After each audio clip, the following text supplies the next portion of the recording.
Good afternoon, friends. Well, Russian propaganda is starting to limp a bit. Creativity is fading away, and the messages they spread are reduced to the primitive we call white-black. In particular, the Kremlin press secretary Peskov made a statement where he said that having launched an attack on Ukraine, Russian leadership has allegedly instructed its occupying army not to shell large cities. At the beginning of the operation in Ukraine, Putin instructed not to immediately shell the cities, including Kyiv, because of the deployment of militant weapons there. This is what Peskov said. Of course, Ukraine and the whole world can see how true these statements are by reviewing the chronicles of destruction in Kharkiv, Volnovakha, Chernihiv and other cities of Ukraine that are being wiped off the face of the earth. This propaganda is designed for absolutely primitive consumption, mainly for the domestic Russian market.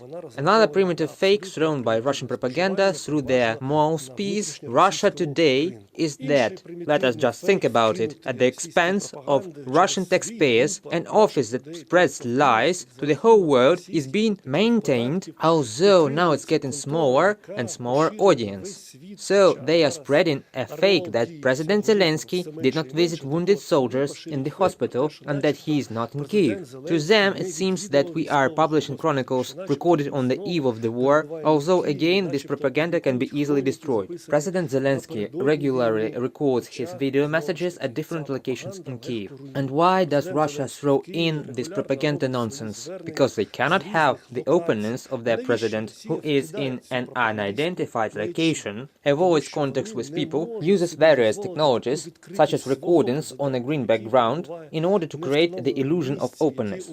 And realizing that they cannot oppose Zelensky with an equal amount of openness on their part, they begin to spread lies about the alleged absence of President Zelensky in Kyiv, or about the videos recorded on the eve of the war, which are now supposedly being published. It is not true. The president is in Kyiv, and every day he proves it with his video messages. Another fake thrown by Russian propaganda, unfortunately, concerns a tragic event associated with the murder of an American journalist who was killed while trying to leave Irpin. Brent Renault, who was killed, Russian propaganda tries to pass him off as an alleged American intelligence officer previously involved in operations in Iraq and Afghanistan. At the same time, they tried to question his status as an American journalist after the New York Times said he was not authorized to act on the territory of Ukraine on behalf of them.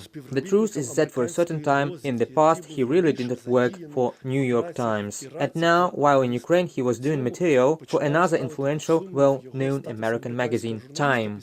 In addition, Brent Renault is a well-known director, the author of many films about military operations in different parts of the world that have received rewards. Thus, by destroying the American journalist, Russian propaganda is trying to downplay the fact of this event, calling into question its status. It also got to the point that they are already starting to blame Ukraine for the murder of this reporter, which of course is not true. So the response of the Ukrainian state to Russian propaganda for unleashing an aggressive war was putting the well-known Russian propagandist and fake thrower Vladimir Solovyov on the international wanted list. On March the 14th, one of the courts in Lviv granted the request of the investigator for especially important cases of the State Bureau of Investigation to choose imprisonment as the measure of restraint.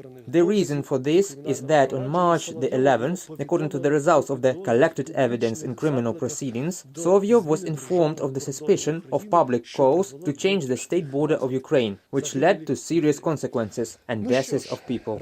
Well, Russian propaganda seems to be fizzling out just like the Russian army. We will not wish them new creativity, but we will wish them a quick capitulation. Ukraine remains strong, urges everyone to critical thinking, to trust in the Ukrainian armed forces and the Ukrainian political leadership. Thank you for the attention.